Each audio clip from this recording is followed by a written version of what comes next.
1-1 ஆன்மீக நேயர்களுக்கு தாரண்யாவின் அன்பு வணக்கம். 27 நட்சத்திரங்களுக்கு தோஷம் இருக்கா? இதை பற்றி மூத்த பத்திரிகையாளரும் ஜோதிட ஆய்வாளருமான திரு ராஜேந்திரன் அவர்களிடம் கேட்டு தெரிஞ்சுக்கலாம் வாங்க. வணக்கம் சார். வணக்கம்மா. எந்த நட்சத்திரத்தில் பிறந்தாலும் அதுக்கு தோஷம் இருக்குது, அதுக்கு பரிகாரம் செய்யணும்னு சொல்கிறாங்களே சார், இது எந்த அளவுக்கு உண்மை, அதை பற்றி கொஞ்சம் சொல்லுங்கள் சார். கரெக்டுமா. இப்போதைக்கு நம்ம பேச வேண்டிய டாப்பிக்கே இது தான். இப்போது உங்களுக்கு உடம்பு சரியில்லைன்னா தானே டாக்டரை போய் பார்ப்பீங்க. நல்லா இருந்தால் போய் பார்ப்பீங்களா? அப்போது நீங்கள் இப்போ உங்களுக்கு உடம்பு சரியில்லை இருக்கிற மாதிரி எந்த பிரச்சனையும் தெரியல. அதாவது உடம்புல ஏதாவது ஒரு அன்னீசினஸ் இருக்க தான் செய்யும் ஒரு மனுஷனுக்கு. ஒரு வயிற்றில் லேசாக இரிட்டேட்டிங்காக இருக்கும், கேஸ் ட்ரபிள் இருக்கும், இருமல் இருக்கும், சளி இருக்கும், ஏதாவது ஒன்று இருந்துக்கிட்டே இருக்கும். ஒன்றுத்தும் டாக்டர்கிட்ட போனால் தானே அவருக்கு ஒரு வருவாய் உண்டு. அப்போ நிறைய பேர் அப்படி போக மாட்டாங்க. ஏதாவது நம்மளால் தவிர்க்க முடியாத சூழல், தாங்க முடியாத ஒரு சூழல் வரும்போது தான் மருத்துவர்கிட்ட போகும். இப்போ மருத்துவர் அவருக்கு அதுக்கு ட்ரீட்மெண்ட் கொடுப்பாரு. கொடுத்துட்டு நம்ம சரியாக போய்டும் அப்படின்னு வச்சுக்கோங்களேன். அது நோயை பொறுத்து இருக்குது. சீக்கிரம் குணமாகுதா, இல்லை ரொம்ப நாள் கழிச்சு குணமாகுதா, இல்லை அறுவை சிகிச்சை பண்ணணுமா, இதெல்லாம் அடுத்த கட்டம் வச்சுப்போம். இப்போது நீங்கள் நல்லா இருந்தீங்கன்னா நீங்கள் போய் எனக்கு இது பிரச்சனையாக இருக்குது. இப்போது பணம் பார்த்தா நிறைய பேருக்கு பிரச்சனையாக இருக்கும்.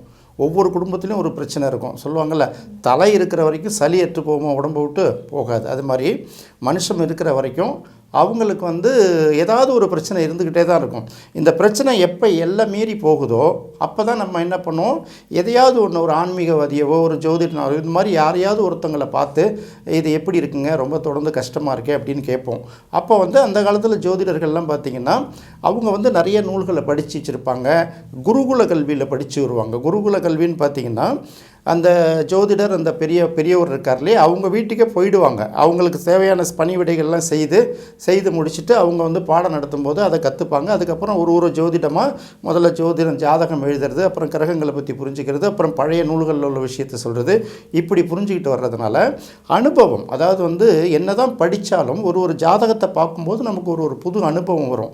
இந்த அனுபவத்தை எடுத்து பார்க்குறது தான் ஜோதிடம். இப்போ நிலவரம் பார்த்திங்கன்னா, முன்னாடிலாம் பார்த்திங்கன்னா ஒரு ஊரில் ஒரு ஜோதிடர் இருக்காருன்னா அந்த சரௌண்டிங்ஸ் ஒரு 10-15 கிராமங்களில் ஒரு அருமையான ஜோதிடர், இவர் தான் அவங்களுக்கு கல்யாண பொருத்தம் பார்த்தார், இவர் தான் நாங்கள் நிலம் வாங்குவோன்னு சொன்னார், வீடு கட்டுவோன்னு சொன்னார், இன்னும் சில நெகட்டிவாக கூட சொல்லுவார், இவர் இந்த தேதியில் இறந்து போயிடுவார்னு சொன்னார், இப்படிலாம் சொன்னார். அப்படிங்கும்போது அந்த என்டையரே அவருக்கு ஒரு ரெஸ்பான்சிபிலிட்டி இருக்குது. இப்போ சோஷியல் மீடியா வந்ததுக்கப்புறம் என்ன ஆகி போச்சுன்னா, எதையாவது ஒன்று சொல்லி எதையாவது ஒன்று கிளப்பி விட்டுட்டோன்னு வச்சுக்கோங்களேன், இதையே நினச்சி பயந்துட்டுருப்போம். இப்போ சில சமயத்தில் இந்த நோயை பற்றி சில வீடியோக்கள் பார்க்கும்போது உங்களுக்கு இந்தந்த அறிகுறிகள்லாம் இந்த நோய் வரும் அப்படிங்கிற மாதிரி சொல்லுவாங்க. அதை பார்த்தா நமக்கு அதுக்கு பார்க்குற வரைக்கும் நமக்கு தெரியாது. அந்த வீடியோவை பார்த்துட்டோன்னு வச்சுக்க, அதுக்கப்புறம் அது எல்லாம் நமக்கு இருக்கிற மாதிரியே தெரியும்ல. இப்படி தான் இந்த சைக்காலஜி தான் ஒரு நட்சத்திரத்துக்கும் ஒரு தோஷம் அப்படின்னு சொல்கிறது. பொதுவாக மனிதர்களுக்கு இன்ப துன்பங்கிறது ரெண்டும் ஒன்று தானே. இன்பமும் துன்பமும் கலந்தது தானே வாழ்க்கை.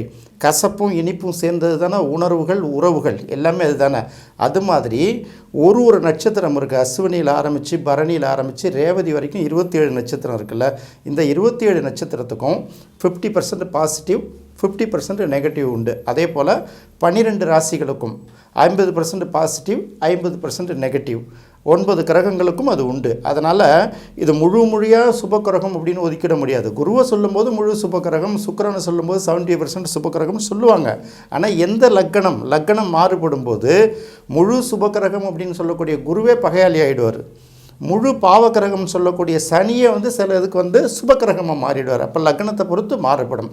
ஒரு நட்சத்திரத்தில் பிறந்தீங்கிற ஒரு காரணத்தை வச்சுக்கிட்டு இந்த நட்சத்திரத்தில் பிறந்தா இந்த தோஷம், இந்த நட்சத்திரத்தில் பிறந்தா இந்த தோஷம் இப்படின்னு ஒரு பட்டியல் போட்டால் தான் உங்களுக்கு எல்லாம் லைஃப்பில் ஏதாவது ஒரு பிரச்சனையில் தடுமாறிட்டே இருக்கும் போல். அப்போ என்ன நினைப்போம், ஓஹோ நம்ம இந்த நட்சத்திரத்தில் பிறந்திருக்கோம், அதனால் இந்த தோஷம் இருக்குது, இந்த தோஷத்தை நிவர்த்தி பண்ணிட்டோம்னா நாளைக்கே நம்ம கோடீஸ்வரன் ஆகிடுவோம், நம்ம எல்லா பிரச்சனையும் நம்ம விட்டு ஓடி போயிடும். இப்படி ஒரு சைக்காலஜியை விதைச்சிட்டு அதை வச்சு அறுவடை பண்ணுறது. எந்த நட்சத்திரத்துக்கும் தோஷமே கிடையாது. மனிதனாக பிறந்துட்டாலே தோஷம் உண்டு இல்லை. இப்போ நம்மக்கிட்ட பணம் இல்லைன்னா என்ன நினைப்போம், பணம் இருக்கிறவங்கலாம் மகிழ்ச்சியாக இருக்காங்கன்னு நினைப்போம். பணம் நிறையா வச்சுருக்கிறவங்க அங்கே பாரு எவ்வளோ படுத்தோன்னு நிம்மதியாக தூங்குறாங்க. நமக்கு கடங்காரம் தொல்லை இருக்குது, எம்ப்ளாயீஸை சமாளிக்க முடியல, அவங்களுக்கு அந்த நிம்மதி இருக்கும். சில வீடுகளில் எல்லா செல்வங்களுக்கும் குழந்தை செல்வம் இருக்காது. சில வீட்டில் குழந்தைகள் நிறையா இருக்கும், வறுமை இருக்கும். இப்படி எல்லாருக்கும் எல்லா விதமான பாதிப்பும் இருக்கும். இந்த பாதிப்போட தன்மை இருக்குல்ல, இதில் தான் ஏற்றத்தாழ்வு அப்படின்னு வரும். சிலருக்கு கூடுதலாக இருக்கும், சிலருக்கு குறைவாக இருக்கும். இதுதான் வந்து இந்த பிரச்சனை. இப்போ பொதுவாக என்ன சொல்கிறாங்க நட்சத்திரங்களை பற்றி சொல்லும்போது, நீங்கள் வந்து பிறக்கும்போது அந்த சந்திரன் எந்த ராசியில் இருக்கோ அது உங்கள் ராசி, எந்த நட்சத்திரத்தில் இருக்கோ அது உங்கள் நட்சத்திரம். இது வந்து இயல்பு, அது எல்லாருக்கும் தெரியும். அப்போ அவன் என்ன சொல்கிறான்னா, சந்திரன் மட்டும் இல்லை, இன்னும் 8 கிரகங்கள் இருக்குல்ல, மொத்தம் 9 கிரகம் இல்லையா? அப்போ 9 கிரகங்கள்லையுமே ஒரு கிரகமும் எந்த நட்சத்திர பாதசாரத்தில் நிற்கிதுன்னு முதல்ல ஜாதகத்தை எழுதுவாங்க. அந்த காலத்தில் நவாம்சம்னு போடுவாங்க.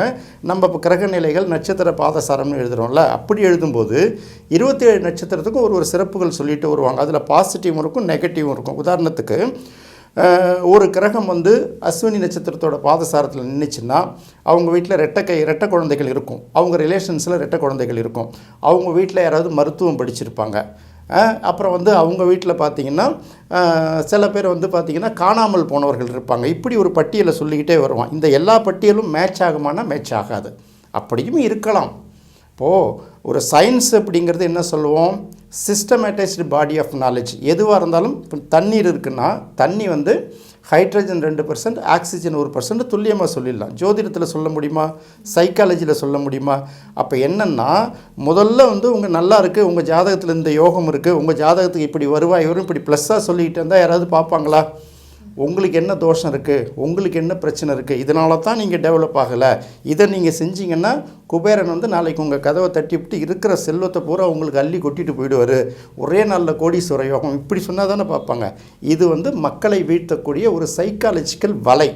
இன்னொரு பக்கம் மக்களை வீழ்த்தக்கூடிய ஒரு சைக்காலஜிக்கல் அச்சம்.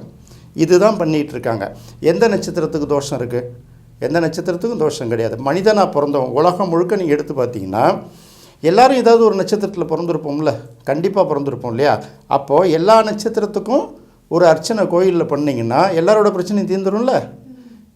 தீந்துருமா தீந்துராதா? இப்போ லட்ச அர்ச்சனை இந்த மாதிரி பல அர்ச்சனைகள்லாம் செய்கிறாங்கல்ல, அதில் 27 நட்சத்திரங்களுக்கு பண்ணுற அர்ச்சனை தானே. அப்போ உலகத்தில் உள்ள மக்கள் எல்லாருக்கும் தீர்ந்துருமா?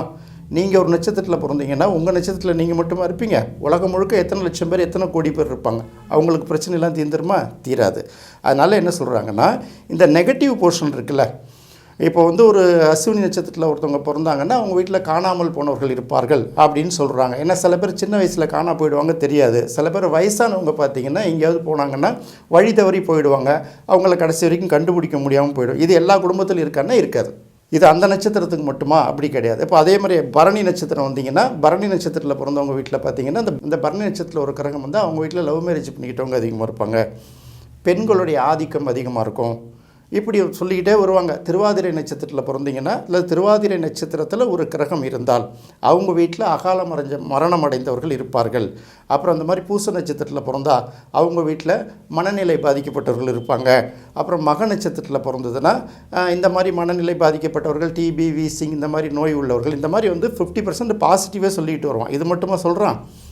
உத்திரட்டாதி நட்சத்திரமும் ஊர்வாரி பங்கும் இருந்தால் ஒன்று அப்படிங்கிறாங்க. அது என்ன? அது உத்திரட்டாதி நட்சத்திரம் ஊர்வாரி பங்கு.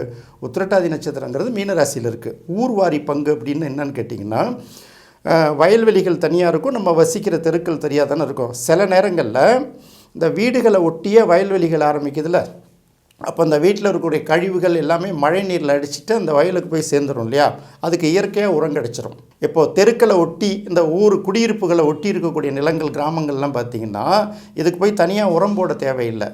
மழை பெய்யும் போது தெருவில் உள்ள கழிவுகள், வீட்டில் உள்ள கழிவுகள் எல்லாம் கரைச்சிட்டு போய் அந்த வயலில் போய் முதல்ல விழுந்துடும். அதனால் அந்த வயலில் விளையக்கூடிய பயிர்கள் வந்து நல்லா விளையும் இல்லையா? அதனால் உத்திரட்டாதி நட்சத்திரமும் ஊர்வாரி பொங்கும். சில பேர் உத்திரட்டாதிம்பாங்க, சில பேர் உத்திரம்பாங்க, சில பேர் உத்திராடம்பாங்க, எது வேணாலும் எடுத்துக்கோங்க. அப்போ ப்ளஸ் எல்லாம் ஒரு பக்கம் சொல்லிட்டு வராங்கல்ல. இங்கே என்னென்னா, ஒரு ஜாதகத்தில் ஒரு நட்சத்திரத்தில் ஜோதிட முறையில் ப்ளஸ் எல்லாம் சொன்னால் யாரும் திரும்பியே பார்க்க மாட்டாங்க.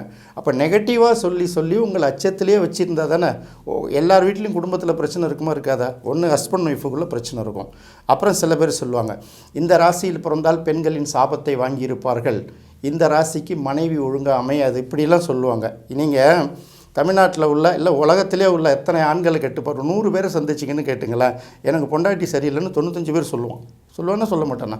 அதேமாரி அதே ராசியில் பிறந்த பெண்கள் எடுத்து கேட்டு பாருங்கள், எங்கள் புருஷன் வேஸ்ட்டுங்க, இவரை கட்டிக்கிட்டதே வேஸ்ட்டாக போச்சு, சொல்கிறதையும் கேட்க மாட்டாரு, அவரும் நல்லா பண்ண மாட்டாருன்னு சொல்லுவாங்களா சொல்ல மாட்டாங்களா? இதில் என்ன சாபம் வாங்கிறதுக்கு இருக்குது? இப்படியெல்லாம் சொன்னால் தான் ஓஹோ நமக்கு முன்னோர்கள் சாபம் இருக்கா, பித்ருக்கள் சாபம் இருக்கா, இதெல்லாம் பார்ப்பாங்க. உங்கள் அம்மாவுக்கும் அப்பாவுக்கும் செய்ய வேண்டிய கடமைகளை நீங்கள் ஒழுங்காக செஞ்சீங்கன்னா உங்களுக்கு வந்து பித்ருக்கள்னால் நம்மளுடைய முன்னோர்கள், அம்மா அப்பான்னே வச்சுக்கோ, அவங்களுடைய சாபம் நமக்கு வருமா? வராது. தந்தையோட மனம் தாயோட மனம் நோகிற மாதிரி அடித்தா தாயாரோட சாபம் வருமா? வராது. நீங்கள் சாதாரண ஒரு ஓனான் அடித்தா கூட அது தன்னை காப்பாற்றிக்கிறதுக்கு முயற்சி பண்ணும்ல. அப்படி முயற்சி பண்ணும்போது அதையும் மீறி விழும்போது கடைசியாக அந்த ஒரு ஆன்மா துடிக்கும்ல, என்னை அடித்து கொண்டுட்டானேன்னு ஒரு பாவம், அந்த வைத்தறிச்சல், அந்த ஆன்மா துடிக்குதுல்ல, இந்த பாவம் உங்களை சும்மா விடுமா விடாதா? இது வந்து ஒரு நம்பிக்கை. அப்போ இதை அடிப்படையாக வச்சு தான் இவங்களுக்கு இந்த சாபம் இருக்குது, இவங்களுக்கு இந்த சாபம் இருக்குது, இவங்களுக்கு இந்த தோஷம் இருக்குது. சாபத்தையும் தோஷத்தையும் சொன்னால் தான் ஜோதிடர்கள் கல்லா கட்ட முடியும். அதெல்லாம் ஒன்றும் இல்லை, எல்லாம் நார்மல் தான். சில டாக்டர்கிட்ட போனால் சொல்லுவாங்க, டாக்டர் நேத்திலேருந்து ஒரே இருமலாக இருக்குது, தொண்டையை கரப்பறக்கா இருக்குது, நெஞ்சை கொஞ்சம் அடைக்கிற மாதிரி இருக்குது. ஆமாம், என்னப்பா, எனக்கும் தான் இருக்குது, எல்லாருக்கும் இருக்கிறது தானே அப்படிம்பாரு சில டாக்டர். பார்த்துருக்கீங்களா? முதல்ல வந்து அவங்க சைக்காலஜிக்கல் ஃபேர்னஸ் அடிப்பாங்க. இல்லை சார் நேற்றுலேருந்து எனக்கு ஏதோ நெஞ்சு அடைக்கிற மாதிரி இருக்குது, ஹார்ட் அட்டாக் வந்துடுமோன்னு பயமாக இருக்குது. அதெல்லாம் ஒன்றும் இல்லைங்க, பருப்பு அதிகமாக சாப்பிட்ருப்பீங்க, நேற்று நைட்டு என்ன சாப்பிட்டீங்க, கொத்தரங்காய் சாப்பிட்டீங்களா? ஆமாம் சார் அப்படிம்பாங்க. ஒன்றும் இல்லை பிரச்சனை, இந்த பிரச்சனை எனக்கும் ஒன்று இருந்தால் ஜெலுசில் சிறப்பை கொஞ்சம் கூடி சரியாக போய்ட்டு அனுப்பி விடுவாங்கல்ல. இதுதான் நல்ல ஜோசியர்கள்.